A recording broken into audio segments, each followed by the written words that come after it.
بسم اللہ الرحمن الرحیم۔ السلام علیکم ناظرین، آج کی ویڈیو میں جنگ صفین کے بارے میں تفصیل سے بات کریں گے۔ حضرت امیر معاویہ رضی اللہ تعالی عنہ کے بیعت نہ کرنے کے اسباب کیا تھے؟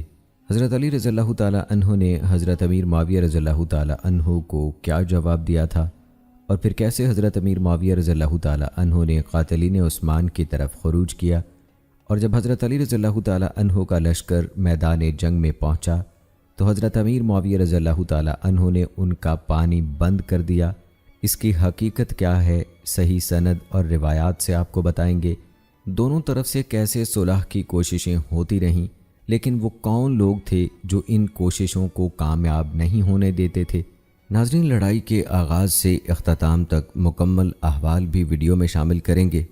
کیسے دونوں لشکروں کی جانب سے شہداء کو دفن کیا جاتا تھا، اور کیسے حضرت عمار بن یاسر رضی اللہ تعالی عنہ کی شہادت کے متعلق نبی اکرم صلی اللہ علیہ وآلہ وسلم کا فرمان ہو بہو پورا ہوا، اور ویڈیو کے آخر میں آپ کو بتائیں گے کہ کیسے حضرت علی رضی اللہ تعالی عنہ اور حضرت امیر معاویہ رضی اللہ تعالی عنہ کے درمیان صلح ہوئی، اور سیدنا علی رضی اللہ تعالی عنہ نے دونوں لشکروں کے شہداء کے لیے دعا کی۔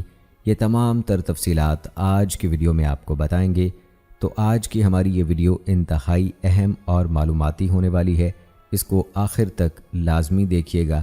تو آئیے دوستو، آغاز کرتے ہیں اپنی آج کی اس ویڈیو کا۔ ناظرین، جب حضرت عثمان رضی اللہ تعالی عنہ شہید کر دیے گئے تو ام المومنین ام حبیبہ بنت ابی سفیان نے حضرت عثمان رضی اللہ تعالی عنہ کے اہل خانہ کو پیغام بھیجا کہ عثمان رضی اللہ تعالی عنہ نے جن کپڑوں میں شہادت پائی ہے وہ مجھے بھجوا دیجیے۔ انہوں نے ان کی وہ قمیض جو خون سے لت پت تھی اور وہ بال جو ان کی داڑھی سے نوچے گئے تھے ام حبیبہ رضی اللہ تعالی عنہا کو بھجوا دیں۔ انہوں نے پھر نعمان بن بشیر کو بلوایا اور ان کے ہاتھ حضرت عثمان رضی اللہ تعالی عنہ کی خون سے رنگین قمیض اور داڑھی کے نوچے ہوئے بال معاویہ رضی اللہ تعالی عنہ کو بھجوا دیے۔ وہ یہ قمیض اور ان کا خط لے کر روانہ ہوئے۔ ایک روایت میں ہے کہ نعمان بن بشیر رضی اللہ تعالی عنہ جب روانہ ہوئے تو ان کے ساتھ عثمان رضی اللہ تعالی عنہ کی خون آلود قمیض کے علاوہ سیدہ نائلہ رضی اللہ تعالی عنہ کی وہ انگلیاں بھی تھیں جو ان کے خاوند حضرت عثمان رضی اللہ تعالی عنہ کا دفاع کرتے ہوئے کٹ گئی تھیں۔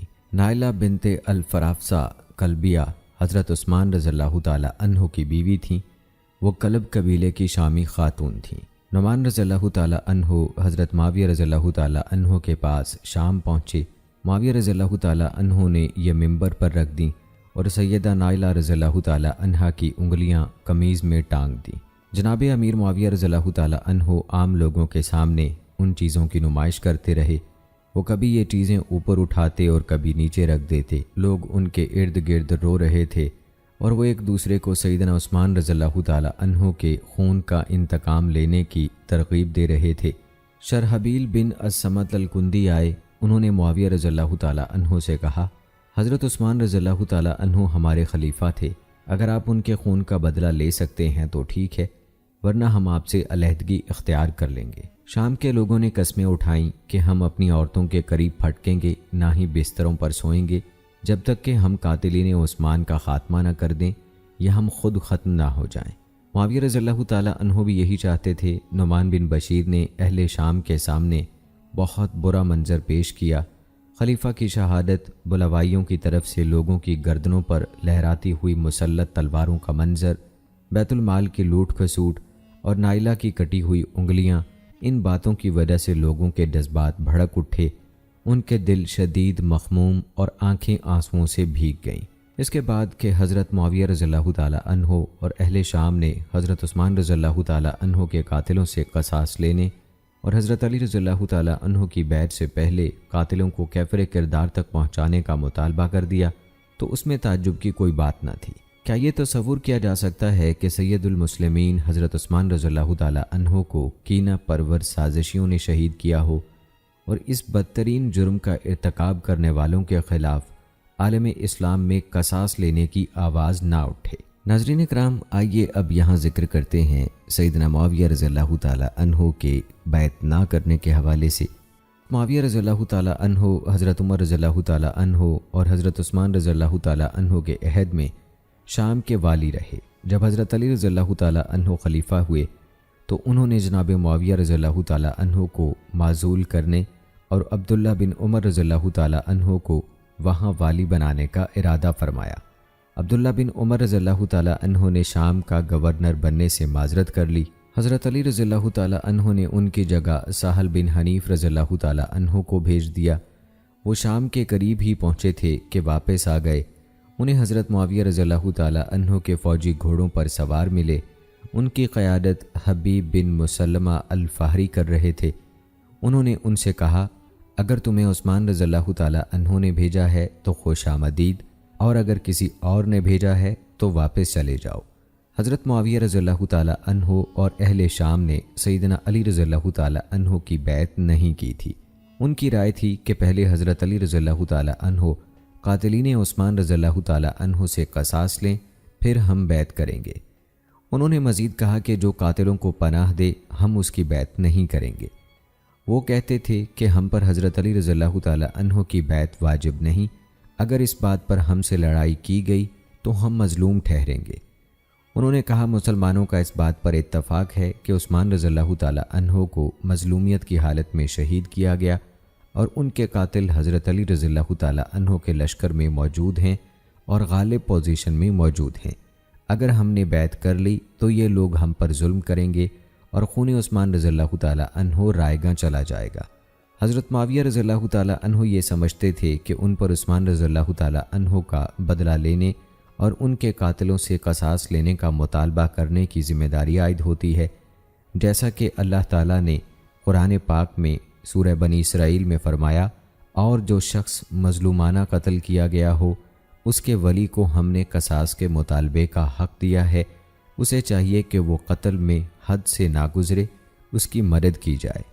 معاویہ رضی اللہ تعالیٰ عنہ نے لوگوں کو جمع کیا، عثمان رضی اللہ تعالیٰ عنہ کی شہادت کے معاملے پر خطاب کیا۔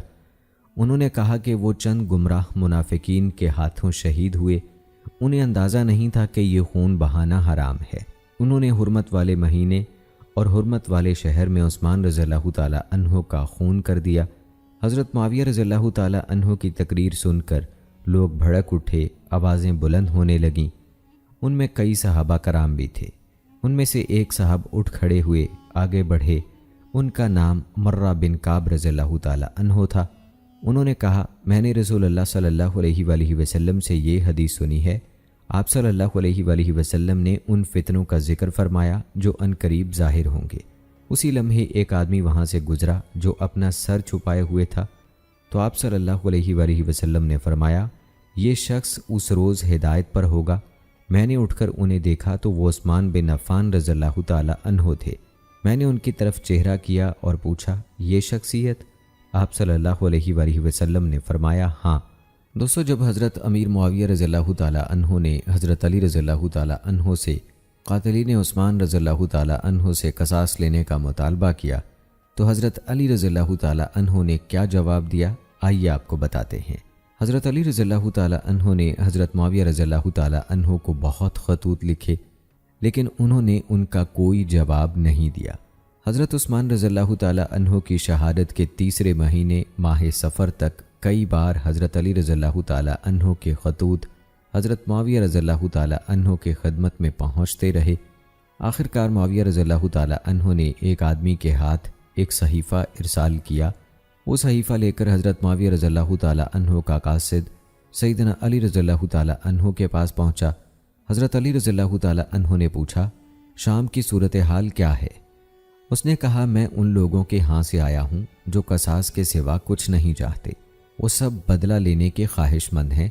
میں ایسے 60,000 بوڑھوں کو چھوڑ کر آیا ہوں جو عثمان رضی اللہ تعالیٰ عنہ کی خون آلود قمیض دیکھ کر رو رہے ہیں، اور وہ قمیض جامع مسجد دمشق کے منبر پر رکھی ہوئی ہے۔ حضرت علی رضی اللہ تعالیٰ عنہ نے فرمایا، اے اللہ، میں تیرے حضور خون عثمان رضی اللہ تعالیٰ عنہ سے برات کا اظہار کرتا ہوں۔ پھر حضرت معاویہ رضی اللہ تعالیٰ عنہ کا ایلچی حضرت علی رضی اللہ تعالیٰ عنہ کے ہاں سے واپس چلا گیا۔ اب وہ ان خارج کے پاس پہنچا جنہوں نے حضرت عثمان رضی اللہ تعالیٰ عنہ کو شہید کیا تھا۔ یہ لوگ اس کے درپے ہو گئے، وہ اسے قتل کرنا چاہتے تھے۔ اس نے بڑی مشکل سے وہاں سے جان چھڑوائی۔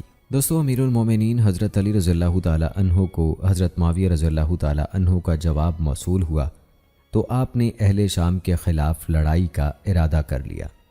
انہوں نے مصر میں قیس بن سعد کو لکھا کہ اس لڑائی کے لیے لوگوں کو نکلنے کی تاکید کریں۔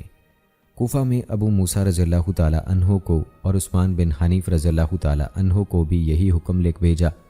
ان حضرات نے لوگوں کو خطاب کیا، نکل کھڑے ہونے کی ترغیب دی اور تیار ہونے کے عزم کا اظہار کیا۔ امیر المومنین مدینہ سے نکل کھڑے ہوئے، وہاں قاسم بن عباس کو اپنا جانشین مقرر کیا۔ ان کا عزم یہ تھا کہ جو لوگ ہم سے متفق ہیں وہ ان مخالفین کے خلاف لڑائی کے لیے تیار ہو جائیں، جو ان کی بیعت کرنے کے لیے تیار نہیں۔ یہ صورتحال دیکھ کر ان کے بیٹے حضرت حسن رضی اللہ تعالی عنہ ان کی خدمت میں آئے اور کہا، ابا جان، یہ خیال چھوڑ دیجئے، اس میں مسلمانوں کا خون بہنے کا اندیشہ ہے۔ اس طرح اختلاف کی خلیج مزید گہری ہوتی چلی جائے گی۔ لیکن امیر المومنین نے یہ بات نہیں مانی۔ لشکر کو منظم کیا، جھنڈا محمد بن الحنیفہ کے ہاتھ میں دیا، ابن عباس کو میمنہ اور عمر بن ابی سلمہ کو میسرہ پر مقرر کیا۔ ایک روایت یہ ہے کہ میسرہ پر عمر بن سفیان بن عبد الاسد اور مقدمۃ الجیش پر ابو عبیدہ کے بھتیجے ابو لیلہ ابن عمر بن الجراح کو مقرر کیا، اور مدینہ میں قاسم بن العباس کو اپنا جانشین مقرر فرمایا۔ اب مدینہ سے روانگی اور شام کا رخ اختیار کرنے کے سوا کوئی کام نہ تھا کہ اچانک ایک رکاوٹ پیدا ہو گئی۔ کہا جاتا ہے کہ امیر المومنین حضرت علی رضی اللہ تعالی عنہ کی خلافت سے لے کر دوسرے صبائی فتنے تک، جس کا نام بصرہ یا جنگ جمل ہے، اس کا دورانیہ 5 ماہ 21 دن ہے، اور کوفہ میں داخل ہونے تک کا دورانیہ 1 ماہ، اور خلافت سے لے کر صفین کے لیے خروج تک کا دورانیہ 6 ماہ ہے۔ یہ دورانیہ 2 ماہ یا 3 ماہ بھی روایت کیا گیا ہے۔ امیر المومنین کوفہ میں بروز سوموار 12 رجب سن 36 ہجری کو داخل ہوئے۔ ان سے عرض کیا گیا، قصر ابیض میں قیام کیجیے۔ حضرت علی رضی اللہ تعالی عنہ نے فرمایا، نہیں۔ حضرت عمر بن خطاب رضی اللہ تعالی عنہ وہاں قیام کو ناپسند فرماتے تھے، لہذا مجھے بھی وہاں قیام کرنا ناپسند ہے۔ انہوں نے کشادہ زمین پر پڑاؤ ڈالا، پھر جامع مسجد میں 2 رکعت نماز ادا کی۔ بعد ازاں لوگوں سے خطاب فرمایا، انہیں خیر و بھلائی کی ترغیب دی، شر اور برائی سے منع کیا، اہل کوفہ کی تعریف کی، پھر جریر بن عبداللہ کو بلا بھیجا، جو حضرت عثمان رضی اللہ تعالی عنہ کے دور سے حمزان کے والی تھے۔ اسی طرح اشعث بن قیس کو بھی، جو عثمان رضی اللہ تعالی عنہ ہی کے زمانے سے آذربائیجان میں نائب تھے، بلایا اور ان دونوں کو حکم دیا کہ اپنی اپنی جگہ پر خلیفہ کے لیے بیعت لیں، پھر میرے پاس آ جائیں۔ جب حضرت علی رضی اللہ تعالی عنہ نے حضرت معاویہ رضی اللہ تعالی عنہ کو بیعت کی دعوت دینے کا ارادہ کیا تو جریر بن عبداللہ البجلی نے کہا، امیر المومنین، میں ان کی طرف جاؤں گا، میرا ان سے تعلق کے خاطر ہے، میں ان سے آپ کے حق میں بیعت لوں گا۔ اشتر نے کہا، امیر المومنین، انہیں نہ بھیجیے، مجھے خطرہ ہے کہ ان کی خواہش آڑے نہ آئے۔ حضرت علی رضی اللہ تعالی عنہ نے فرمایا، انہیں جانے دو، لہٰذا انہیں بھیج دیا، اور ایک خط حضرت معاویہ رضی اللہ تعالی عنہ کے نام لکھ کر انہیں مرحمت فرمایا۔ اس میں تحریر کیا کہ مہاجرین و انصار سب ان کی بیعت پر جمع ہیں۔ جمل کے واقعات سے بھی مطلع کیا اور انہیں بیعت میں داخل ہونے کی دعوت دی۔ جب جریر بن عبداللہ جبلی ان کے پاس پہنچے اور انہیں حضرت علی رضی اللہ تعالی عنہ کا خط دیا تو حضرت معاویہ رضی اللہ تعالی عنہ نے عمرو بن عاص رضی اللہ تعالی عنہ اور اہل شام کی بڑی شخصیتوں کو طلب کر لیا، ان سے مشورہ کیا۔ انہوں نے قاتلین عثمان رضی اللہ تعالی عنہ کو قتل کرنے تک بیعت سے انکار کیا۔ انہوں نے یہ بھی کہا کہ حضرت عثمان رضی اللہ تعالی عنہ کے قاتلوں کو ہمارے حوالے کر دیں تو ہم بیعت کر لیں گے، اگر وہ ایسا نہیں کریں گے تو ہم بیعت نہیں کریں گے، بلکہ اس وقت تک لڑیں گے جب تک ہمارا آخری آدمی بھی قتل نہ ہو جائے۔ جریر بن عبداللہ رضی اللہ تعالی عنہ واپس آ گئے اور حضرت علی رضی اللہ تعالی عنہ کی خدمت میں پہنچے اور انہیں اپنے دورہ شام کی سب باتوں سے باخبر کیا۔ اشتر نے کہا، امیر المومنین رضی اللہ تعالی عنہ، کیا میں نے آپ کو منع نہیں کیا تھا کہ جریر رضی اللہ تعالی عنہ کو نہ بھیجیے؟ اگر آپ مجھے بھیجتے تو دیکھتے کہ معاویہ رضی اللہ تعالی عنہ جو دروازہ بھی کھولتے میں اسے بند کر دیتا۔ جریر نے اشتر سے کہا، اگر تم وہاں ہوتے تو خون عثمان رضی اللہ تعالی عنہ کے نام پر وہ تمہیں قتل کر دیتے۔ اشتر نے کہا، امیر المومنین، اگر آپ مجھے بھیجتے تو میں معاویہ رضی اللہ تعالی عنہ کے جواب سے زج نہ ہوتا،